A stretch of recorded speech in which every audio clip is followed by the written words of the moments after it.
Bebesitas, I'm on my way right now sa Bucon day 1 nang walang ayos pero bog. Sa car na ako nag-ayos since ang tagal kong inisip kung paano ko gagawin yung lemon and cucumber theme na makeup for Aichi.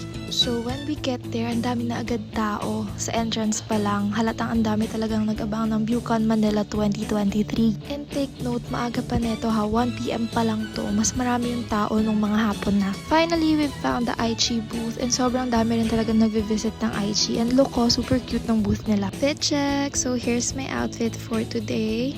O diba, green na green, talagang cucumber si ate mo, girl. So if hindi kayo familiar sa Aichi, ayan siya, Aichi yogurt drink. It has probiotics, L-glutathione, collagen, Garcinia cambogia, L-carnitine, and green coffee extract. It is also sweetened with stevia. So ito yung mga bandang hapon na and super dami talagang nagve-visit sa Aichi booth kasi nagpaparuleta si